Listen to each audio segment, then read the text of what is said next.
So during his first inauguration speech, the theme of that speech in January of 2017 was American Carnage. And Donald Trump said he was going to stop American Carnage. And I was like, I have no idea what American Carnage is. We have seen American Carnage now over the last 8 days. Over the last 8 days, we have seen 8 days in a row of absolutely epic failures by Donald Trump and his administration. 8 days ending yesterday, Saturday, June 14th. I'm Hawk. I'm your host. Welcome back to another Hawk podcast. If you like this, please click like, leave a comment, and subscribe to my page. It's free to do so. And I'm recording this episode on Sunday, June 15th, following yesterday's blockbuster military parade by Donald Trump in Washington, D.C., and the somewhere between 10 to 13 million Americans who showed up nationwide, including in red states and red cities, to protest against Donald Trump in his surge towards authoritarianism. So we're going to talk specifically about an 8-day period of time, starting Saturday, June 7th and running through Saturday, June 14th. It's important to mention a couple of things that contributed to the lead up to the last 8 days. During the week ending Friday, June 6th, what did we see that week? That Monday would have been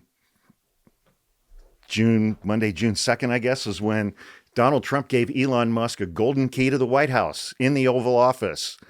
And then less than 24 hours later, Elon Musk started tweeting about what an absolute abomination the big, beautiful bill, the budget bill that made it through the House is. That escalated. And then by Thursday, June 5th, we had Elon Musk tweeting that the reason that the Epstein files had not been released is because Donald Trump is on every page of the Epstein files, more or less. So we got to witness their epic breakup. And then on Friday, apparently at the orders of Deputy White House Chief of Staff Stephen Miller, ICE agents in Los Angeles had been given a new daily quota of 3,000 arrests nationwide. And we saw massive ICE raids in and around Los Angeles where they were valiantly swooping into Home Depot parking lots to pick up day laborers. Yeah. That sparked protests in Los Angeles over the course of Saturday and Sunday, June 7th and 8th. And on the evening of June 7th, Saturday, is when Donald Trump issued a memorandum to the Attorney General, Secretary of Defense, Secretary of Homeland Security to deploy 2,000 National Guard troops to Los Angeles County. Under that order, he did that under 10 U.S.C. 12604, I think. I don't remember what the actual code section was, but it was a code section that only dealt with National Guard, period. But he closed out that order, that memorandum, to Pete Hegseth saying, the Secretary of Defense can deploy active duty military anywhere he wants to in the United States as he sees fit to conduct law enforcement activities, which is illegal because the only statute that authorizes that is USC 10 USC 254, I think, which is the Insurrection Act. So Donald Trump's original executive order that came out last Saturday, June 7th, is illegal. It was smacked down by a federal judge out of San Francisco. We're going to talk about that in a minute. So we had protests in LA Saturday, June 7th. We get Trump's executive order. National Guard troops start hitting the ground on Sunday, June 8th. And Sunday, June 8th in Los Angeles is when there was some violence among the protesters. And by violence, I mean property destruction. I'm not aware of any injuries being reported.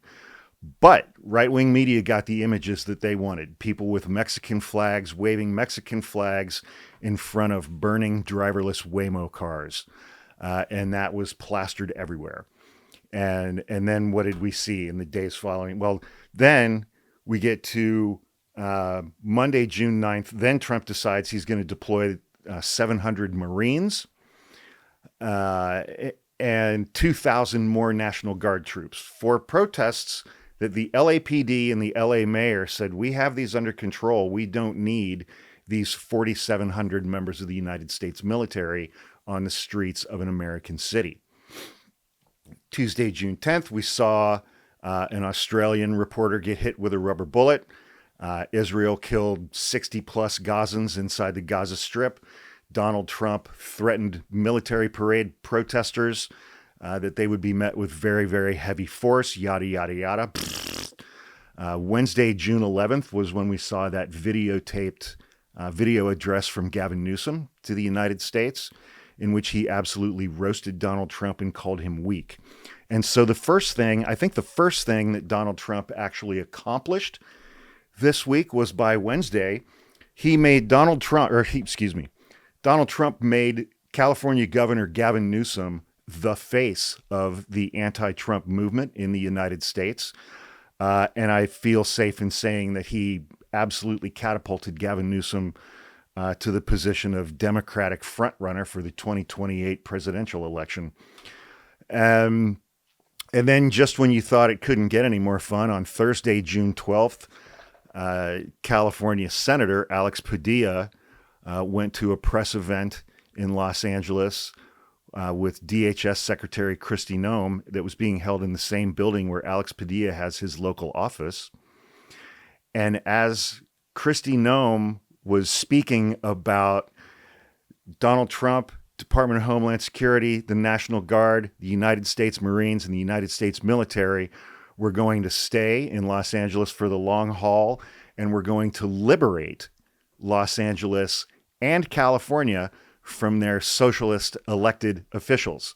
So essentially, the Department of Homeland Security Secretary Noem said she was going to come in and conduct a coup in Los Angeles and at the state level as well.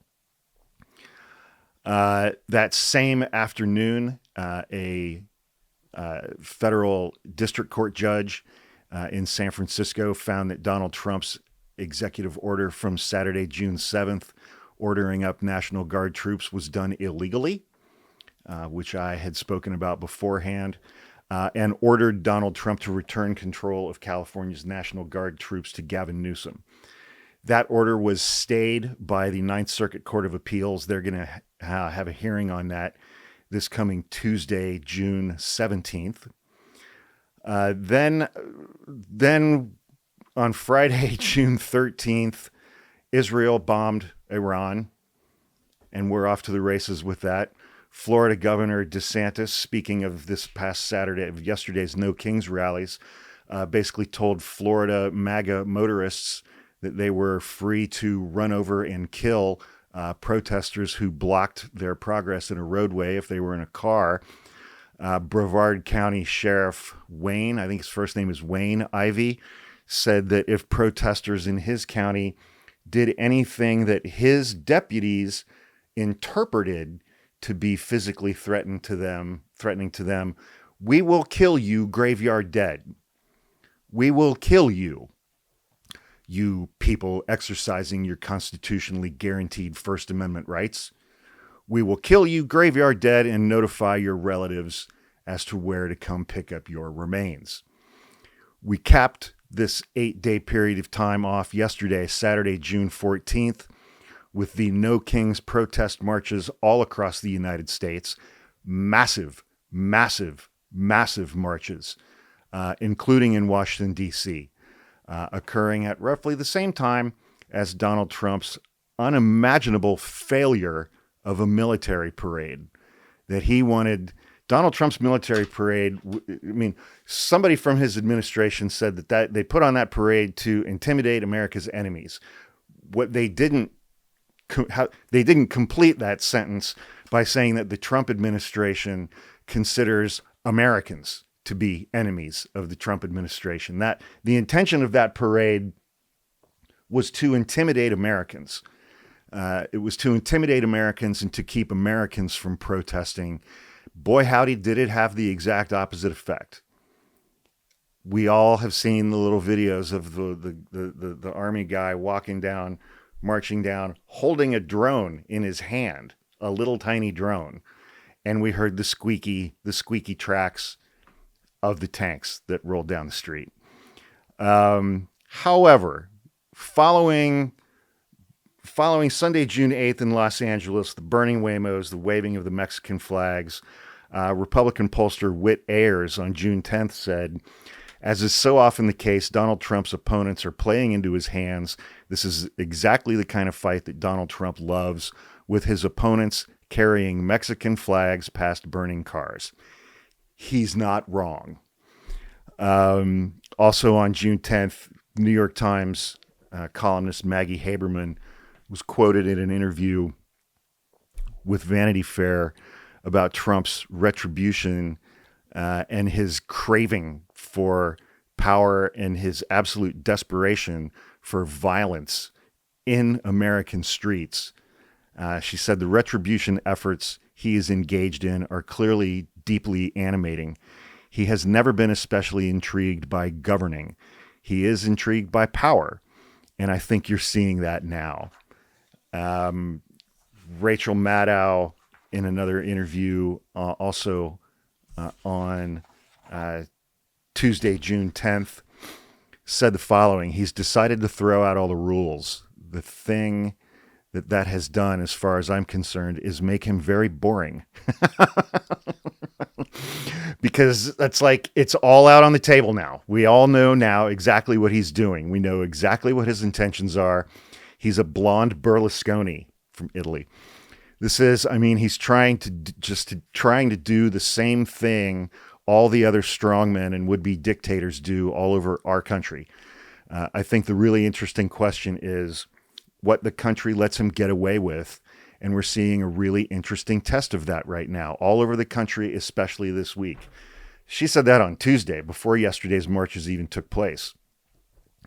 A columnist named Stephen Collinson wrote on June 10th, Donald Trump is talking and acting like an authoritarian as he escalates a constitutional clash with California over his migration crackdown.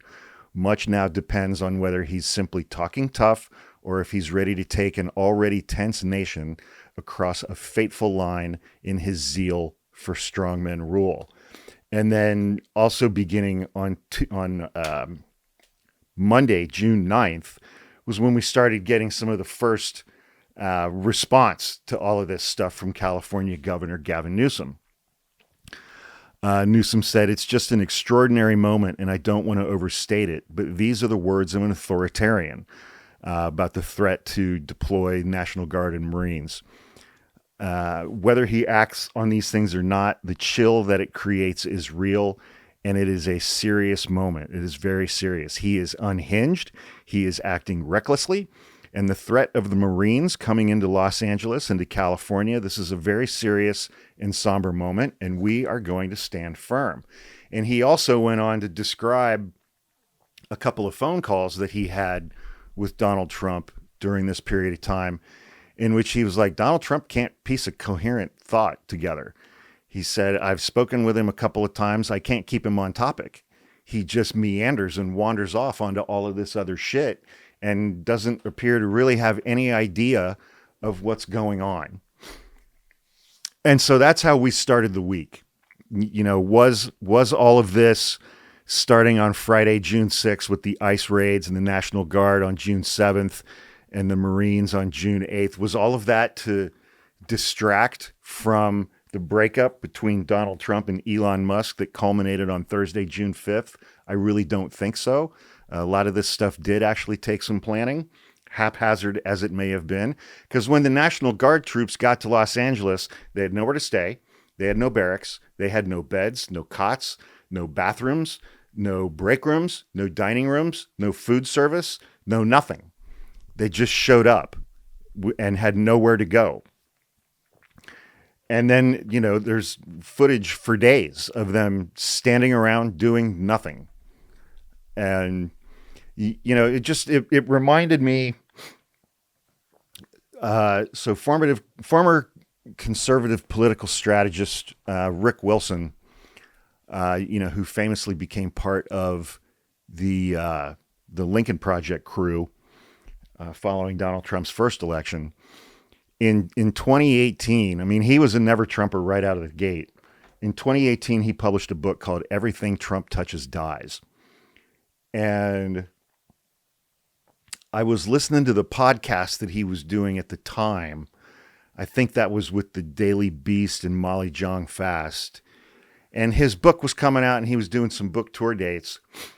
And I was listening to this podcast episode that had been published, like earlier that day. And he said, and I had already gotten a copy of his book. I had already read his book. And he was like, hey, last minute thing. He's like, I'm going to be in San Francisco today for a thing. So tonight, if anybody wants to, I'm going to meet people for drinks at this microbrewery and restaurant on Haight Street. I think it's at Masonic, called Magnolia. And that was walking distance from where I was living at the time. And so I walked over, I grabbed my book, I walked over, and it ended up being me and Rick Wilson and like 15 other people just hanging out, for the evening. And it was wonderful. And I met some other people at the event, and I met this wonderful couple who was in San Francisco visiting from like Finland or something. And I'm still in touch with those guys on Facebook, but everything Trump touches dies, and I mean, he started the week trying to distract everybody from Elon Musk and their breakup. And, he ended the week with tanks in the nation's capital, Marines and National Guard troops on the street in Los Angeles, and 10 to 12 million people all across the United States who protested peacefully, but very much against him. Yesterday's protests were peaceful, except for one.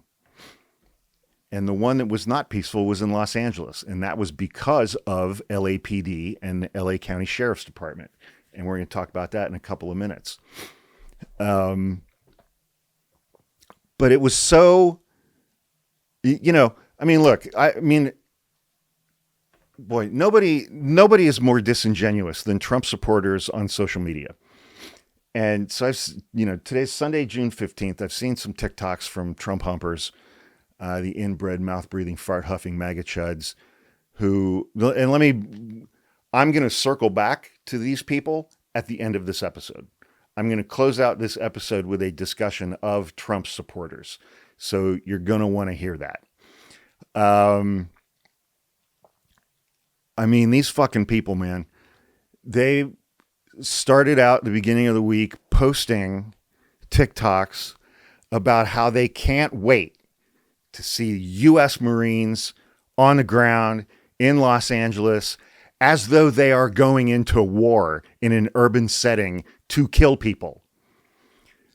I can't tell you the number of videos that I saw from Trump supporters on TikTok who were desperate for United States Marines to go into Los Angeles, California, and shoot and kill other Americans because these Trump supporters disagree with those Americans politically.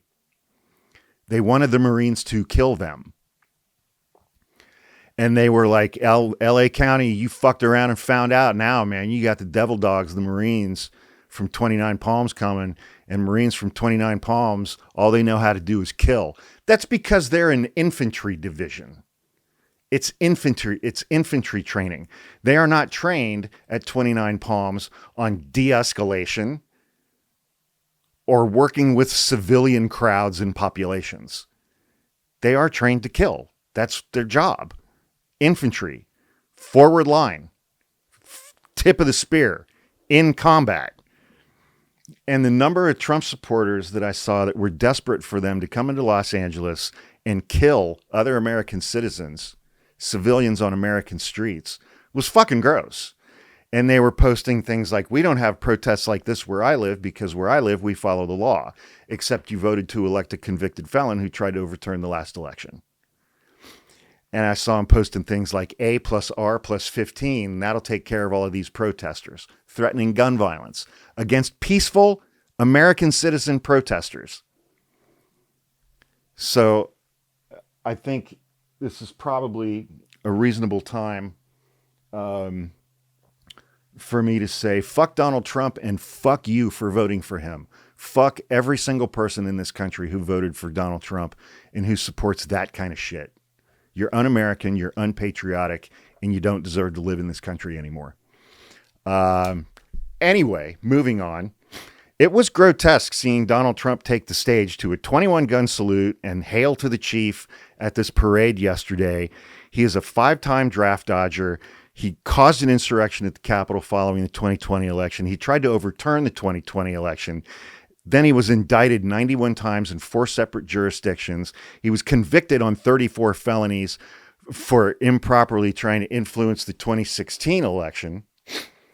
His business, the Trump Organization, in November 2022, was convicted on 17 felony counts for fraud.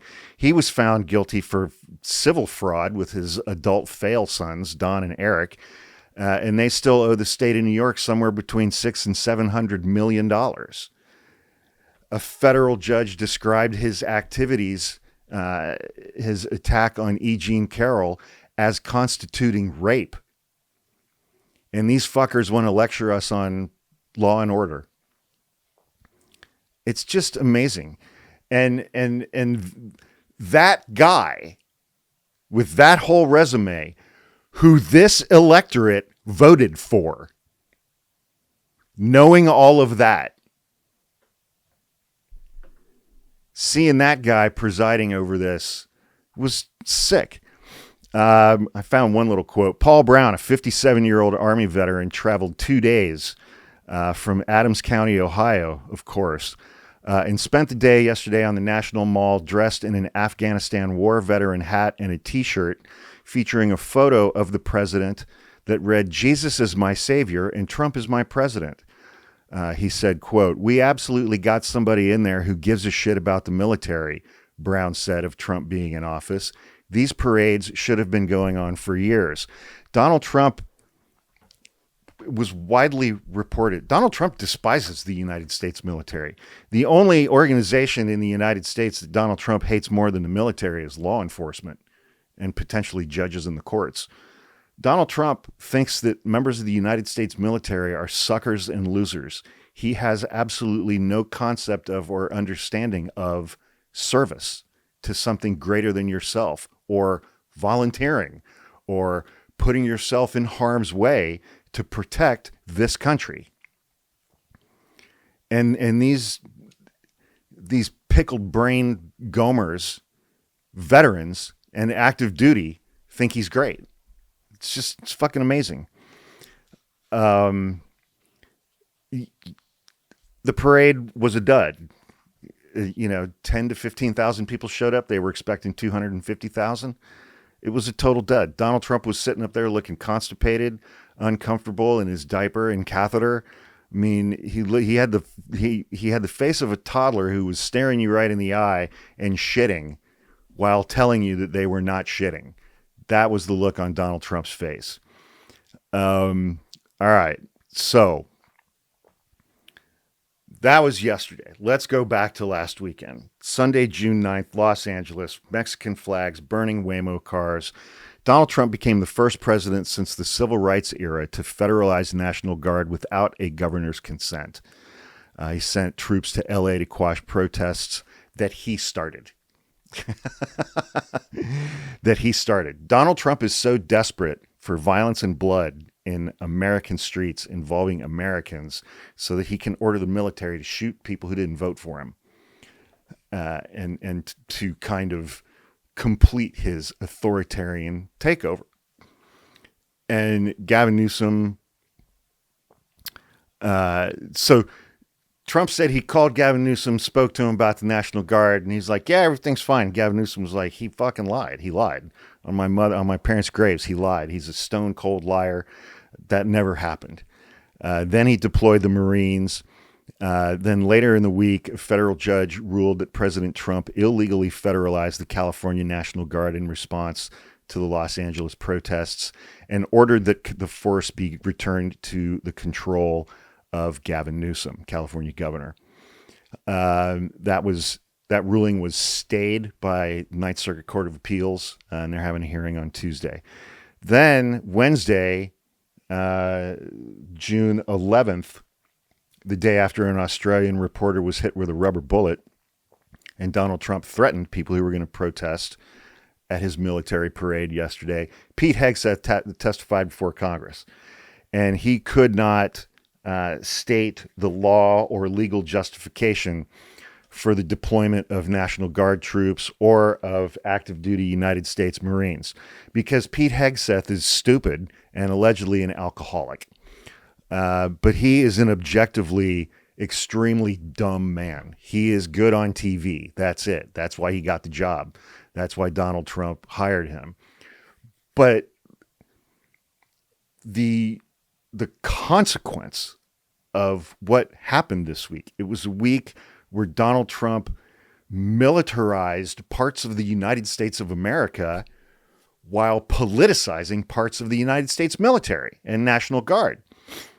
And, you know, it's... And then we woke up yesterday morning to find out that a gunman dressed like a cop in Minnesota, who was a Trump supporter, Trump voter, registered Republican, shot a Minnesota state legislator and her husband, killing them, shot another Minnesota state legislator and his wife and severely wounding them. And he was dressed like a police officer. Apparently he had a police car. It had a manifesto, and he wanted to kill a bunch of pro-choice activists and Democratic state legislators in multiple other states. But MAGA somehow is blaming Joe Biden for that. Political violence is really becoming a thing in this country. We saw the attack in Denver, the anti-Semitic attack in Denver a couple of weeks ago. 2 Israeli embassy employees were gunned down on the street in Washington, D.C. There was a car bomb that went off at a California, I think it was an abortion clinic or something like that. I mean, this shit's picking up. The pace of political violence in this country is picking up. And so then we get to Thursday, June 12th, when California Senator Alex Padilla was arrested. And Kristi Noem could have de-escalated that immediately by saying, "Oh, I see my friend, Senator Alex Padilla. I'd be happy to take your questions, Senator, as soon as I'm done speaking." Instead, she sat there and watched her Secret Service detail manhandle the shit out of this guy, drag him 30 feet to a doorway, shove him out in the hallway, put him face down on the floor on his stomach, and handcuff his hands behind his back and lead him away in handcuffs. Donald Trump tried to justify federal agents handcuffing Senator Alex Padilla by suggesting that he looked like an illegal. Senator Padilla's parents are both Mexican immigrants who are now United States citizens. Republican Lisa Murkowski, senator from Alaska, said, "This is horrible. It is shocking on every level. This is not the America I know." Not to be outdone, Representative Warren Davidson, Jesus Christ, again, a Republican from Ohio, fucking Ohio, man, suggested that Senator Alex Padilla was supporting Mexican drug cartels when he appeared at that press conference for DHS Secretary Kristi Noem. He said, "I didn't know that the Senate had a cartel caucus to protect the interests of cartels, but maybe so." Speaking of Mexican drug cartels. Again, Governor Newsom responded to that. He said, "This is outrageous, dictatorial, shameful. Trump and his shock troops are out of control. This must end now.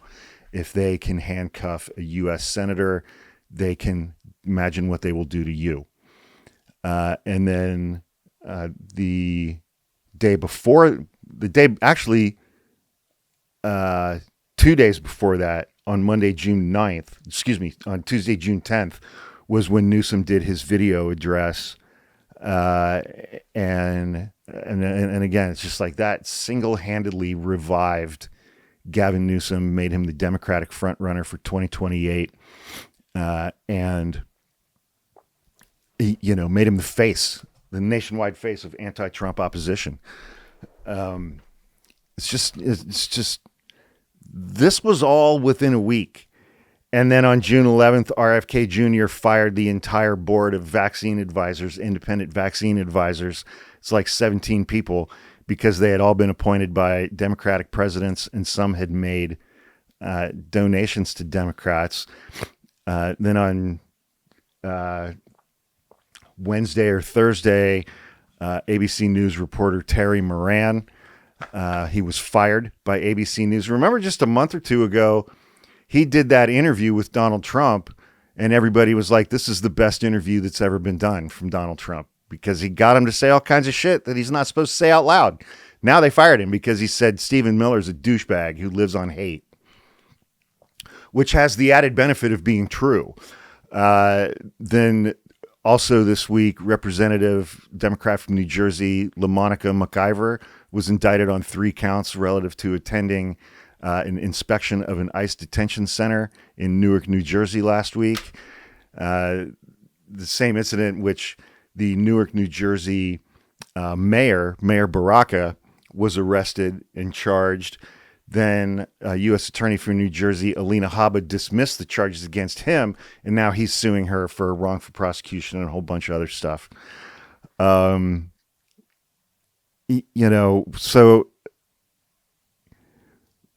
then we get to the protests from yesterday. Friday, June 13th, Israel attacks Iran. And Iran has been making its way through Israel's Iron Dome and is bombing the shit out of Israel with ICBMs and other sonic missiles and things like that. 2 things that Bibi Netanyahu and Donald Trump share in common is an unbelievable level of arrogance, entitlement, and hubris. And I think the country of Israel and the citizens of Israel are paying a very heavy price right now for Bibi Netanyahu's hubris and arrogance.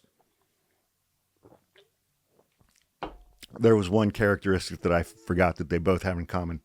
Criminality. Jacob Soboroff was interviewing one protester yesterday for MSNBC on live television, and this young woman, God bless her, she was on live TV. She said, "We can't just have a president who's a fucking convicted felon." I thought that was great. But all of those protests were peaceful except for the one in LA, and I'll come back to that one in a moment. Then Donald Trump reversed himself on his immigration policy this week, saying, deport everybody except for people who work in hotels, farms, meat packing plants, and restaurants, because his donors own those things and they're getting pissed. So that's a big slap in the face to Stephen Miller. Trump's base is not on board with Israel striking at Iran. Drop Israel. Let them fight their own wars, said Tucker Carlson. What happens next will define Donald Trump's presidency. I have seen multiple right-wing commentators that have had it with Israel and want the United States to cut Israel loose, which is a stunning turn of events from just the past few weeks. I mean, that is a stunning turnaround. It just is. We talked about that stuff. Okay, so I'm going to get to Trump voters here in just a minute. So the violence that we did see yesterday, and I was watching this live on TV. MSNBC had 2 reporters on the ground, Jacob Soboroff and another guy, who were just a few blocks from each other. And they were reporting. They were talking to people. They were showing lines of police. They were talking to protesters.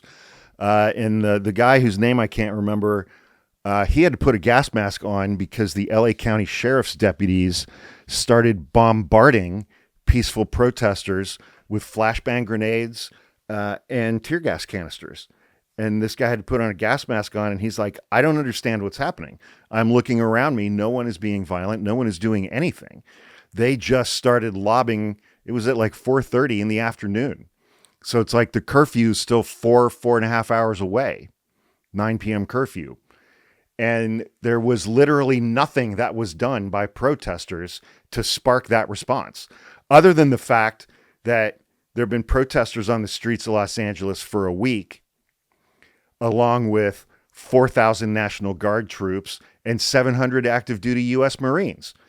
And the people and the protesters in LA did not take Donald Trump's bait, did not get violent, did not attack, did not give Donald Trump the violence that in the streets that he's been craving.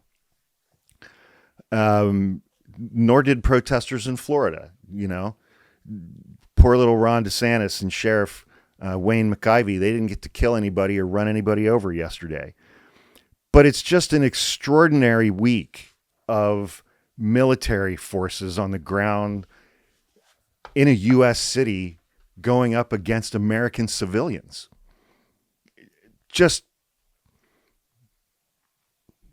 That is authoritarianism. That is military junta dictator bullshit, man.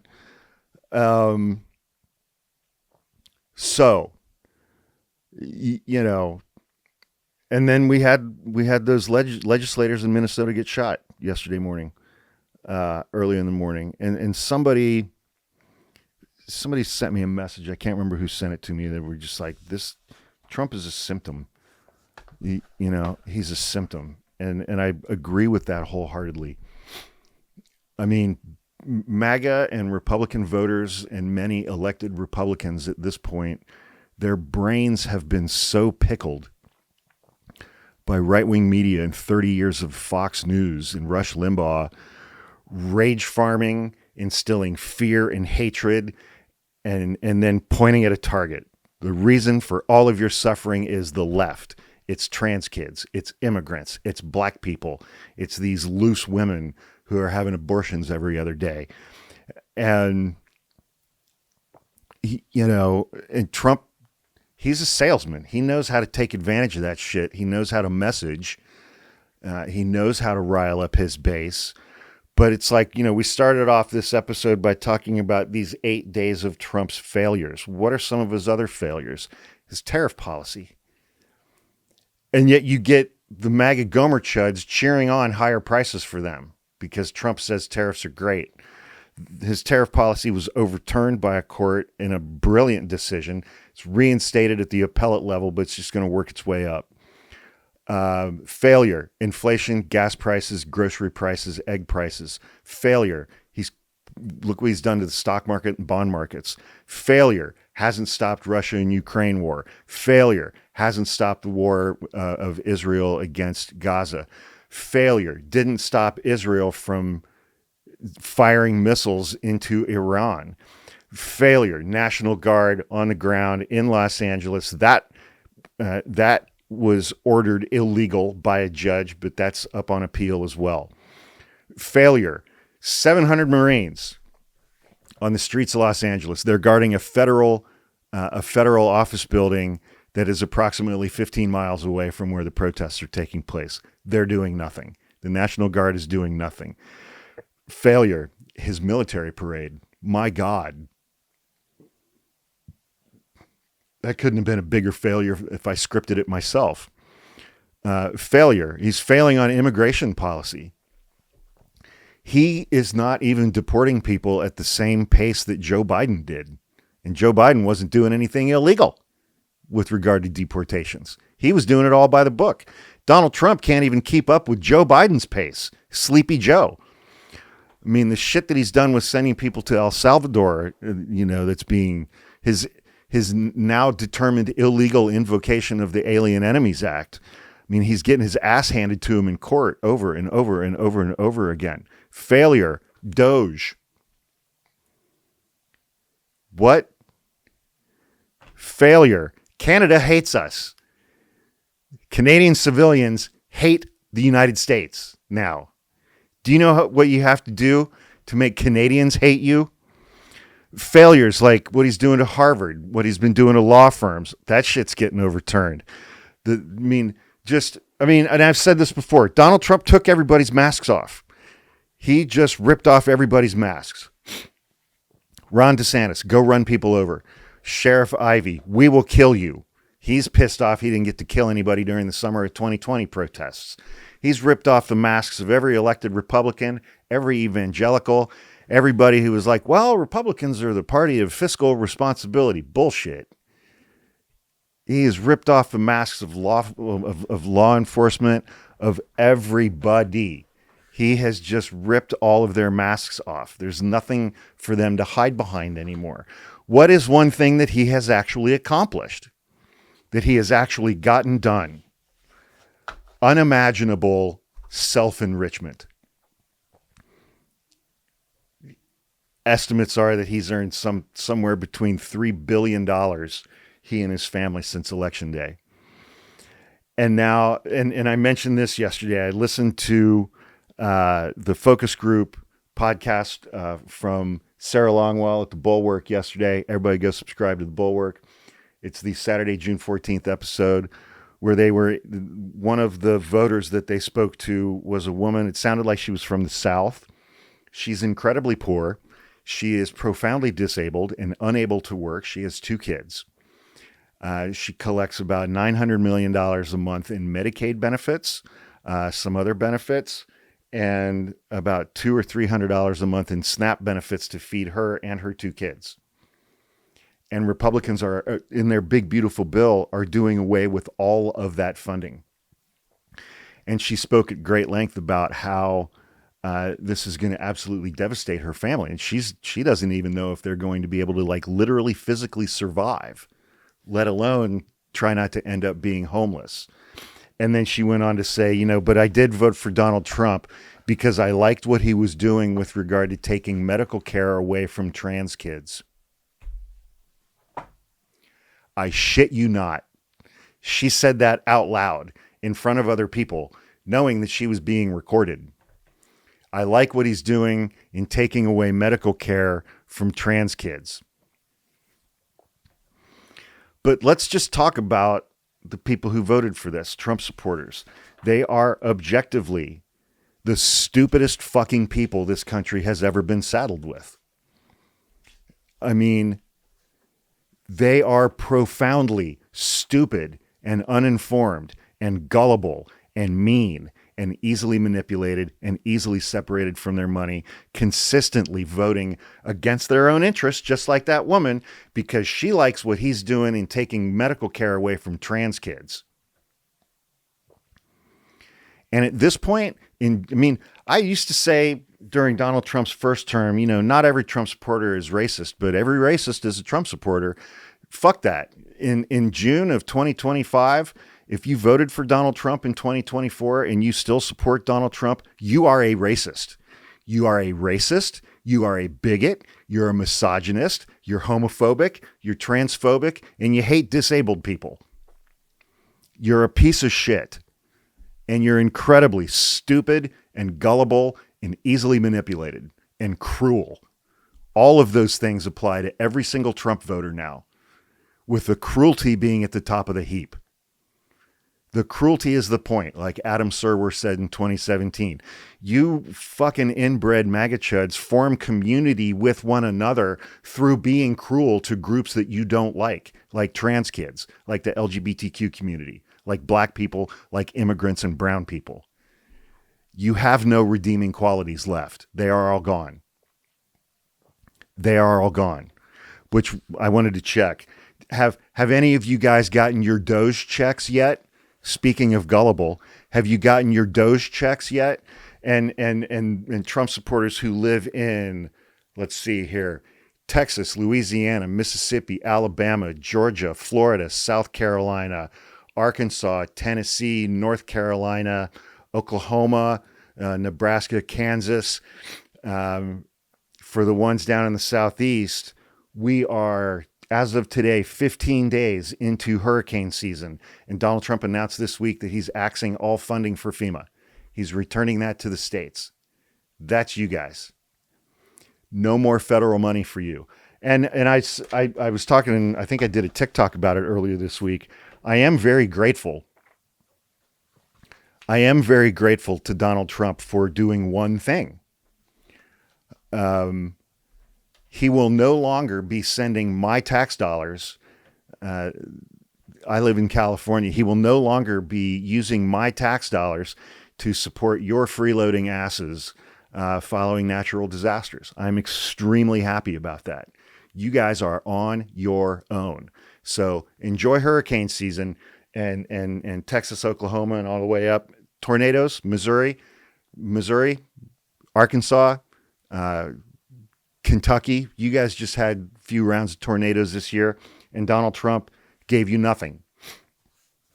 So he's cutting off that spigot of blue state tax dollars to red state natural disaster mooches. And I'm incredibly grateful for that. Excuse me. But it's like, and I watch your guys' TikToks, Trump voters, I watch your guys' TikToks. Donald Trump and Elon Musk convinced you that Medicare and Medicaid are nothing but fraud, and that Social Security is nothing but a Ponzi scheme. And they have you cheering on the tariffs that have made every single thing you buy more expensive. He campaigned on the economy, inflation, and immigration, and he has fucked up all three of them to your detriment. And he went from, you guys voted for him because he's going to fix the economy, inflation, gas, and egg prices on day one. We're 150 days in, and now you're like, no, we need the short-term pain for the long-term gain. Martha, that's only going to be short-term pain. Everything's going to be amazing in like a week. That's right. Howard Nutlick told me that. Secretary of Commerce, Howard Nutlick. What a fucking chode that guy is, man. I mean, you guys are, I hate to say it, you are objectively stupid. You are incredibly easily manipulated. You are gullible as all get out. I mean, if Trump or Fox News tells it to you, you believe it 100%. And under normal circumstances, I would have empathy for you for being misled. And the reason why I don't is your cruelty. You celebrate the pain and suffering of your fellow Americans. It is your cruelty that you direct openly and outwardly towards every marginalized community member that you can possibly imagine. You are the cruelest people I think I've ever encountered, which is, you combine that with your stupidity and your gullibility, and it's really quite the sales pitch you got going on there for why any of us should ever have any fucking thing to do with any of you ever again. I mean, at the end of Inglourious Bastards, Brad Pitt, knowing that Colonel What's-His-Name had made a deal with the government, he was going to go live in a little house on Nantucket or Cape Cod or wherever it was, and he was going to take off that Nazi uniform and just blend in, and that no one would know by looking at him the things that he had done and who he was and what he is. And so they handcuffed him, held him down, and they carved a swastika into his forehead. And I feel like there should be some type of, so that scar would let everyone who sees him for the rest of his life, would let them know exactly who and what he is and what he did. And I know that when all of this is over, that you guys are going to try to do the same thing that colonel wanted to do. You're going to just kind of retreat back into society and pretend like you didn't have anything to do with any of this. That's how bad it's going to get. And it's going to get that bad. He's already turned on you guys. You're just too fucking stupid to see it yet. He's taking away your Medicare. He's taking away your Medicaid. Social Security's next. He's taking away every dime of FEMA that was coming to you guys. And we're supposed to have, an above average hurricane season this year. Why? Think it through. Think it through. That's right. Climate change. Because the water temperatures have been rising year after year after year because of climate change. But your Christian dominionism won't allow you to see that. I know you guys don't understand that second word and that you can't spell it, but if you figure it out, just Google it. It'll take you down the path. So ran a little bit over on this episode. Let's close it out with a quote from Donald Trump from June 14th. June 14th, yesterday, in an interview with the New York Post, published yesterday, June 14th, the day of the No Kings protests and Donald Trump military pens, quote, or military parade, quote, I think that people took over the auto pen, close quote. That's what Donald Trump was talking about yesterday morning, man. I think that people took over the auto pen. What a fucking idiot. He just knows how to manipulate you guys, man. It's incredible. It's absolutely incredible. I mean, and that was 8 days. All of that stuff happened in 8 days. 8 days. And we have 3.5 years left of this shit. I don't think Trump's going to be able to maintain this kind of a pace. I don't think the electorate is going to be able to maintain this kind of pace. I think we're going to hit a point where you're going to see protests, nationwide protests like what took place yesterday on a weekly basis. I think that's going to happen by the end of the year. The weight of all of this shit is just going to collapse in on itself. And this whole thing is just going to crumble. And then you're going to see rats fleeing the sinking ship at a remarkable pace and start pointing fingers and giving interviews and writing books. That's what I think is going to happen. I used to be afraid. I used to be afraid of Donald Trump and what he was going to do. And thank God for this last week. I mean, a week ago right now, I was scared. I was legitimately scared for the coming few days, and I was scared for the future of this country. Now I'm just like, Jesus fucking Christ, man. They didn't pull off any of the things that they tried to do this week. They couldn't even pull off a parade that they had total control over. The incompetence and the bumbling incompetence that we saw over the last week has been remarkable. It's been remarkable. And the best benefit of it for me, it's like, I'm not afraid of these guys anymore because they can't do anything. They just can't put together the mechanics of doing literally anything. And yet they can just tell Trump's supporters that they did. You know, his spokesman, Stephen Chung or whatever, put out a tweet or something yesterday that said there were 250,000 people at the military parade. And I've already seen Trump supporters making TikToks like, there were 250,000 people there, Martha. There were 10 to 15,000 people there, less than 10%.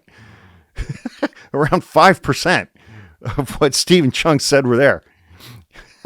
It's just, so Donald Trump is incompetent. He no longer has control over his bowels or his bladder. And it's like, that's just not a guy who's going to become an autocrat. He can't even control when he shits. He has to wear a catheter to UFC games. It's like, there's nothing there to be afraid of anymore. Stephen Miller, Russ Vought, maybe a little bit, it's okay to, I think, be concerned about those two because they're fucking feral and they really believe this shit.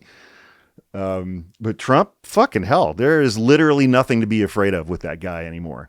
These past 8 days prove that beyond any and all doubt. There is nothing to be afraid of with him anymore. So anyway, I'll close it with that. Thank you again for watching. If you enjoyed this episode, if you want to see more of my ramblings, please click like, leave a comment, subscribe to my page. And I think that's it. It is Sunday, 4 p.m. Fuck. Tomorrow's Monday. Okay. We start a new week tomorrow, kids. Yeah, we're coming up on the end of month 6. Oh, God. No, month 5. We're almost 5 months in. Sorry, I had to count that out again. We're 5 months in. 3 years and 7 months to go.